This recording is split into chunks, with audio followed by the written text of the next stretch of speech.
Good morning. What we're going to look at today is May 18, Double Word Science, Physics, P1, Year 11 paper. And the first question is a nuclear question. So we'll just do a mind map for the nuclear question here. So it starts off with the symbol, so that is a cross zebra. So the Z tells me the number of protons, and they're all found inside the nucleus. Got a positive charge. This tells me the number of nucleons. That's all the particles found inside the nucleus, which are more or less, as far as you're concerned, protons and neutrons. And we'll look at an example of that. We'll look at carbon 14, which is the radioactive. It's an isotope of carbon. The bog standard carbon is carbon 12. That's the same as the soot and Santi-soot. That's the carbon up the chimney, the soot and Santi-soot. So this tells me it's got 6 protons.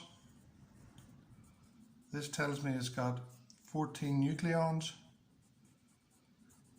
of which I have 6 protons and 8 neutrons. 6 and 8 gives me 14.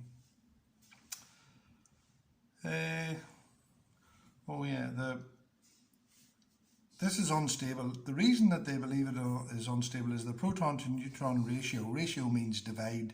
So divide the number of protons by the number of neutrons. Proton to neutron ratio should be 1. And if it's 1, it's stable.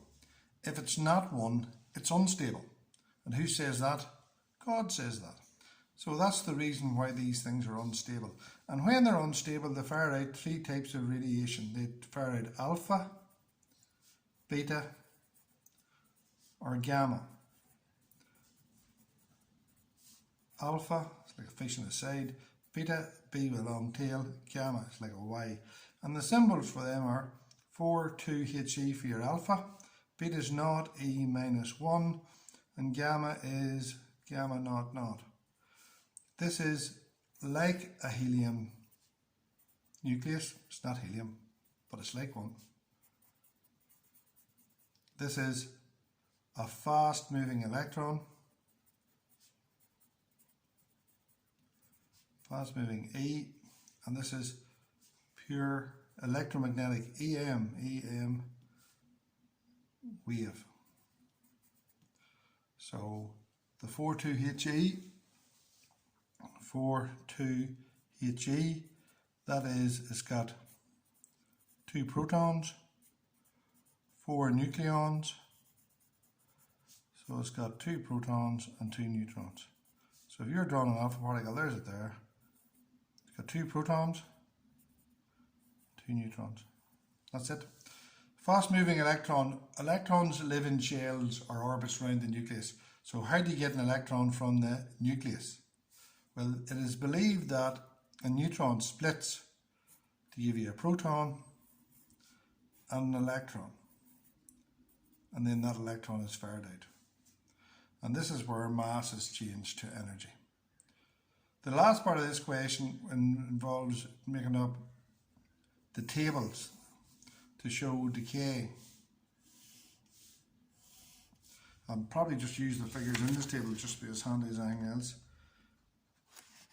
I'll come back to that. I'll show you how to do that in a minute. A nucleus of element X, we'll look at the question now, I suppose. A nucleus of element X may be written as shown below. So remember, A cross zebra. You can grit your teeth if you like. A and Z are numbers. What are the numbers called? So A is known as the mass number, atomic mass, or the mass number. And Z is known as the atomic number. So it's the atomic number. And so that's the number of protons. And that's the number of nucleons. So the mass number and the atomic number. The following incomplete sentence describes radioactive decay. Complete the sentence by filling in the blank spaces. So again, 4 marks here. So a nucleus decays because it's unstable and so emits alpha or beta or gamma. radiation. Now this is the one I was talking about up in the mind map. A radioactive substance has 8,400 decayed particles, and 90 minutes later 7,350 particles have decayed. Now this is where you have to be careful. Remember, when a thing disintegrates, it doesn't disappear, it changes. And this is what really this is asking. So I'll just do the mind map here for it. Take the mind map back in. It said at time 0, so we'll put in time 0, half-lives, that's the first half-life,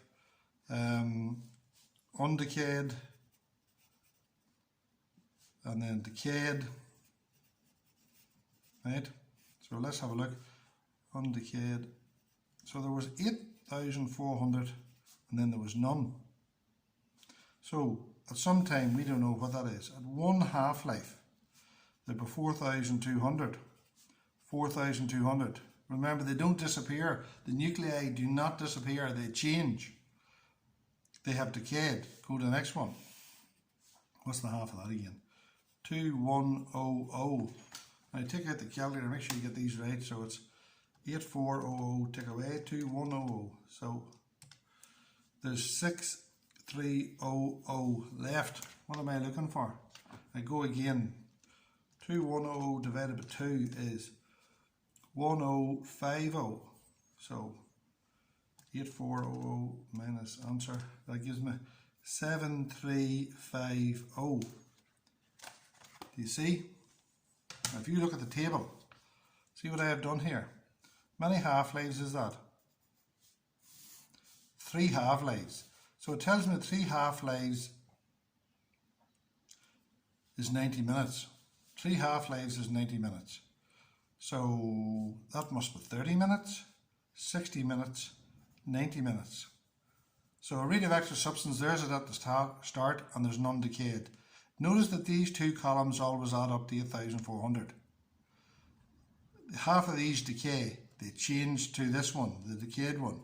Half of these decay, it changes. So the decayed ones increase and the ones that have not decayed decrease. So we finally come to this number here. So the half-life is 30 minutes.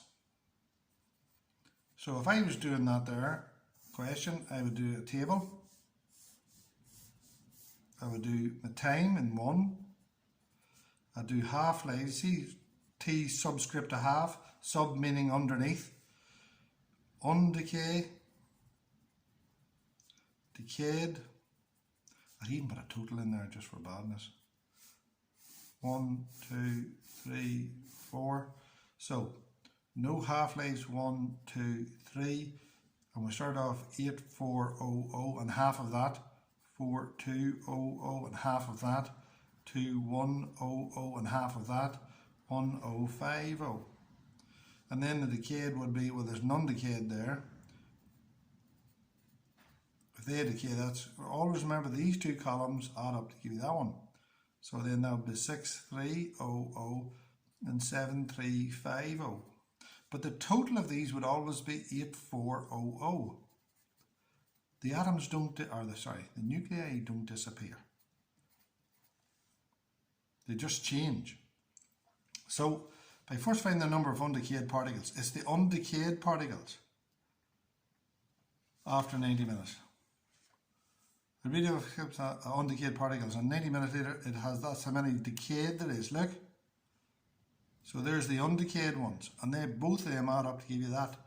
Then we know that this time period here took 90. So split it up into 3, 90, 60, 30, not. So the half-life is 30 minutes.